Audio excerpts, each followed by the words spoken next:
Isa ka rin ba sa nagkikrave sa trending na pistachio crunch cake ngayon sa isang sikat na bakery? Pues i-ready mo na yung inyong oven dyan at gagawa na lang tayo sa ating bahay. Mas masarap pag homemade, matrabaho lang at medyo maraming proseso itong cake na ito, pero sulit na sulit naman yung pagod nyo dito guys dahil sobrang sarap itong cake na ito at kakaiba siya. Kaya siya nag-trending dahil sa kakaibang lasa niya at kakaibang technique na itong cake na ito. Ito po ay made from scratch kaya wag na nating patatagalin yan. Tara at umpisahan na po natin. Una, ito-toast muna natin yung ating pistachio. Ayan, pwede rin po natin siyang ilagay sa oven at i-bake natin ng 10 to 15 minutes hanggang sa lumabas lang yung aroma ng ating pistachio nuts. Then, ayan, after ko siyang tinos, ayan, nilagay ko lang siya sa towel. Then, nirub ko lang siya para matanggal yung mga natitirang mga balat niya. Then, nilagay ko na siya dito sa food processor. Ayan, pwede rin po tayong gumamit ng grinder. Then, ipipino lang natin ito ngayon. Sobrang mahal kasi kapag bumili tayo ng pistachio spread sa mga baking store o sa mga online store. Kaya, naisipan ko, bumili lang tayo ng nuts. Mas makakatipid tayo. Kapag bibili na lang tayo ng pistachio nuts, then tayo na lang gagawa ng pistachio spreads. Mas makakamura tayo at marami na tayong magagawa dito sa recipe na ito. Kapag pino na yung ating nuts, ayan, ilagay na natin yung ating ibang ingredients. Ito, meron tayo itong white chocolate. Ayan, minelt ko lang siya sa microwave. Pwede rin po sa double boiler nyo siya i-melt. Then, ilagay na natin siya ngayon dito sa ating nuts. Mas masarap ito guys compare dun sa mga nabibili nating pistachio spread kasi special ito. Naglagay din ako dito ng powder milk. Then, continue lang natin yung pag-mix natin or yung pag-blend natin hanggang sa ganito na yung magiging texture niya. Yung para na siyang paste. Pero, hindi pa ito guys. Parang ano pa siya. Nakakapalan pa ako dito. Kaya ang ginawa ko dito, nilipat ko siya sa blender para mas lalong magiging pino yung texture niya. Then, nag-add ako dito ng 3 tablespoon ng oil. Then, naglagay din ako dito ng cream ng 2 tablespoon para mas lalong masarap yung ating pistachio spread. Then, continue lang natin yung pag-blend natin hanggang sa magiging pino na siya. Check natin ngayon yung kanyang texture. Kapag ganito na siya, ayan, pwede na ito. Ayan, medyo pino na siya, pero mas maganda sana kung may grinder tayo. Mas magiging pino talaga siya. Then, nilagay ko lang siya dito sa ating container. Ayan, marami na ito. Dito sa recipe na ito, marami na akong nagawa dito. Kung gusto nyong simplihan yung inyong pistachio spread, pwede namang walang white chocolate. Ayan, oil lang at saka powder sugar yung ilagay nyo. Then, ito naman yung ating kataypi. Ayan, i-chop lang natin siya ngayon ng maliliit. Nabili ko lang ito sa market, sa Facebook. Ayan, meron din ito sa Shopee. Medyo may kamahalan ito guys. Pero may nakita ako sa Shopee na mas mura. Pwede natin siguro yung ipalit dito sa katayfi. Ayan, nag-melt muna ako ng butter dito. Mas maganda kung iba-brown natin muna yung ating butter bago natin ilagay yung ating katayfi. Mas masarap yung flavor niya. Nandun yung pagka-nutty flavor ng ating katayfi. Then, mix lang natin ito hanggang sa magiging golden brown na siya. Then, titikman din natin. Kapag crispy na siya, pwede na yun. Huwag na natin siyang sunugin. Transfer lang natin siya ngayon dito sa lalagyan. Ito, hindi ko ito nagamit lahat. May natira ng konti. Ayan, then, naglagay lang ako dito sa mixing bowl ng 3 tablespoon or 3 full na kutsara ng pistachio spread natin. Depende na po sa inyo, pwede nyong damihan or pwedeng sakto lang. Basta hanggang sa makoat lang yung katayfi natin. Ayan, pwede na yon. Kasi medyo mahal din yung pistachio spread. So, pwede din natin siyang tipirin para may magagamit pa tayo next nating bake. Set aside na muna natin ito. Ang next naman natin gagawin yung ating chocolate mousse layer. Ayan, dito sa ating maliit na bowl, nilagay ko na yung ating dark chocolate at saka yung ating cream. Then, i-mix lang natin ito. Minicrowave ko lang siya ng 30 seconds hanggang sa mag-melt lang yung chocolate. Then, mix lang natin ito hanggang sa magiging smooth na siya. Then, mag-beat tayo dito ng 1/2 cup na whipping cream. Pwede rin pong heavy cream. Pwede yung Everwhip na mas mura. Heavy cream pala yung ginamit ko dito. Then, binit ko lang siya hanggang sa magiging soft fix lang siya. Kasi kapag heavy cream, madali, hindi natin siya pwedeng i-overmix kasi nagtutubig agad siya. So, hanggang sa mag-soft fix lang siya, then nilagay ko na yung ating chocolate ganache na ginawa natin kanina. Then, continue lang natin yung pag-mix natin hanggang sa mag-well combine lang. Then, nilagay ko muna siya sa ref para mag-set lang yung ating mousse. Then, dito naman sa ating isang bowl, ibit na natin yung ating cream cheese. Ayan, ito naman para sa ating pistachio mousse na layer. Ayan, gumamit ako ng cream cheese para mas lalong masarap yung ating cake. Then, ayan, ibit lang natin ito hanggang sa magiging creamy lang siya. Then, tsaka natin ilagay yung ating 1 cup na heavy cream. Ayan, pwede rin po kayong gumamit ng mga mumurahing mga cream dyan. Pwede rin Everwhip or yung mga ibang brand. Pero yung Everwhip, subuko na talaga yun. Masarap siya at hindi siya matamis. Sakto lang yung timpla nun. I-mix lang natin ito hanggang sa magiging smooth na siya. Huwag din po natin i-overmix kasi ang cream cheese kapag matagalan ng mix yan, ay nagko-curdle din siya. Then, ilagay na natin ngayon yung ginawa nating pistachio spread. Ayan, bali 2 tablespoon lang yung nilagay ko dito kasi nag-add ako dito ng pistachio flavoring. Nabili ko lang sa Shopee itong Imulco yung brand niya. Ilalagay ko rin yung link nito kung saan ko siya nabili para in case na gusto nyong mag-purchase. Ayan siya guys. Ayan, pistachio flavoring. Konti lang naman yung nilagay ko dito guys. Nasa 2 teaspoon lang. Para pang dagdag flavor at saka dagdag kulay dito sa ating pistachio mousse kasi medyo napuputlaan ako sa kanya. Pero kung wala naman po kayo nito, pwede naman kahit wala, mag-add na lang kayo ng konting green na food coloring. Ayan, din ito na siya, ready na yung ating pistachio mousse layer. Set aside na muna natin ito. Ang next naman natin gagawin ay yung ating chocolate ganache na layer. Pagsasamahin lang natin yung ating chocolate chips at saka yung ating cream. Then, minicrowave ko lang siya ng mga 30 seconds hanggang sa mag-melt lang yung ating chocolate. Pwede rin pong sa double boiler nyo siya gawin. Then, ayan, mix lang din natin. Same lang din doon kanina hanggang sa magiging smooth lang siya. Then, kapag ka-smooth na yung ating chocolate ganache, ayan, set aside lang muna natin ito. Mag-a-assemble na tayo ngayon ng cake. Ito pala yung chocolate moist cake na ginamit natin dito. Marami akong binake nito. Ayan, kasi marami pa tayong i-upload na mga iba't ibang klaseng pistachio cake. Ayan, meron siyang nakalagay sa tin can.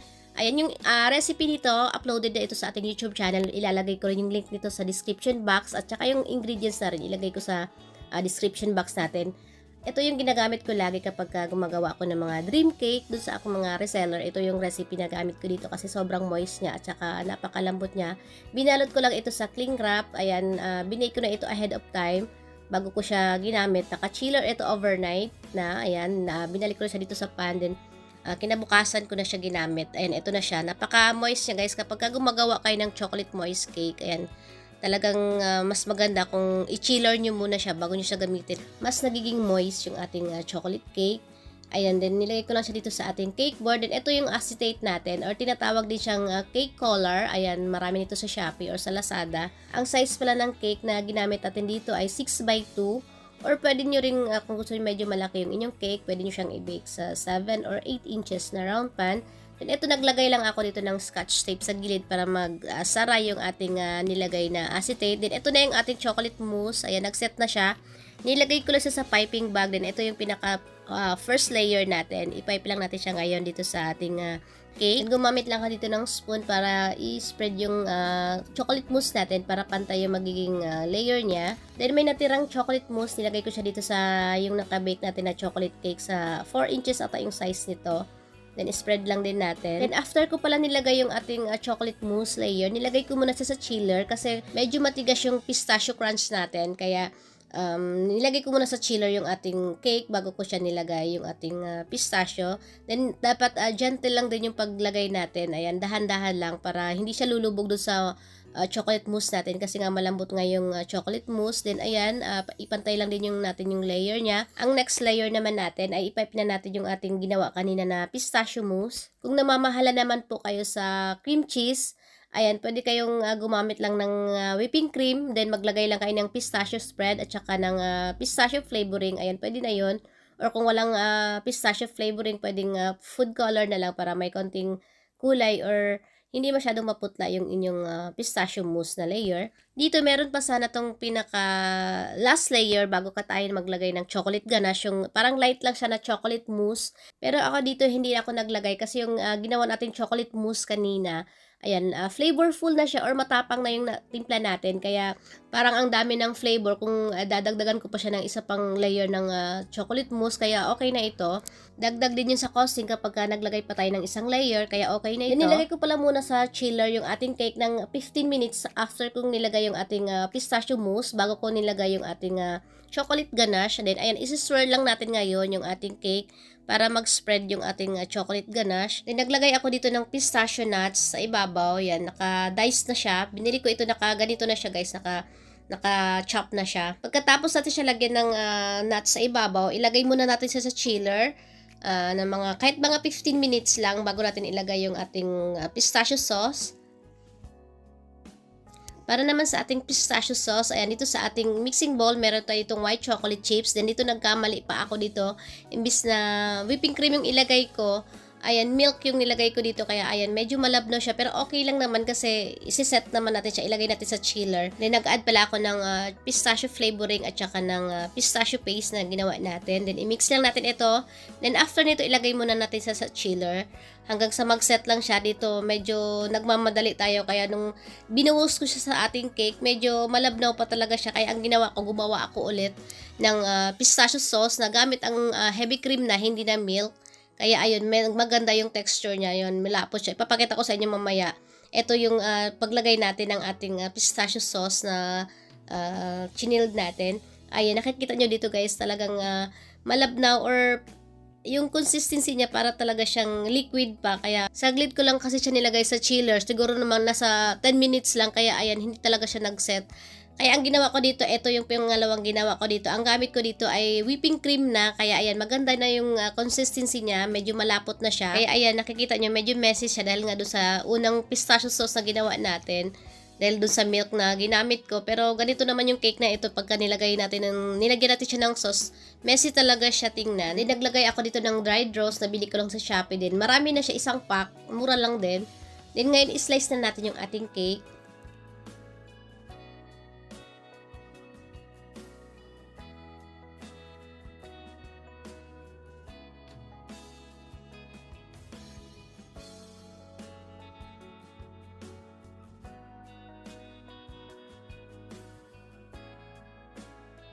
Titikman na natin siya ngayon. Sa totoo lang, ang hirap i-explain nitong cake na ito. Parang ang daming nagaganap dun sa bibig ko kapag isubo nyo siya. Ang daming lasa. Parang unang-una ang lasang mahal talaga siya dahil ang sarap nung combination nilang yung mga layer na nilagay natin. Kapag nginuya nyo siya, nagmi-melt talaga siya sa inyong bibig at malalasahan mo lahat ng layer. Nandun yung pistachio cream, chocolate ganache, yung chocolate moist natin. Ang dami mo malalasahan na flavor, kaya worth it talaga tong cake na ito kahit mahaba yung proseso niya. Eto naman, binukod ko, ayan, in-slice ko siya, naka-individual siya, ayan. Kung pangbenta nyo guys, ayan, pwedeng ganito yung gagawin nyo. Naka-slice na siya, then pwede nyo siyang ibenta ng mas mura lang. At mas madali siyang mabenta kapag ganito, yung ganitong size. Kasi kapag buo talaga siya, medyo mahirapan tayo magbenta kasi may kamahalan din kasi kapag buo natin siyang ibebenta dahil nga dun sa mga sangkap nito at mga ingredients na ginamit natin. Lalo na yung pistachio. Kahit gumawa tayo ng pistachio spread na yung sarili natin, mahal din yung pistachio nuts kapag bibilihin natin siya. Pero kung aware naman yung mga suki natin sa mga ganitong presyuhan ng cake, ayan, pwede naman. Ayan, hanggang sa muli. Sana may natutunan tayong bago ngayon dito sa ating ginawang video. Kita-kits po tayo ulit sa aking susunod pang mga videos. Maraming salamat po sa inyong panonood. Mag-iingat po tayo palagi.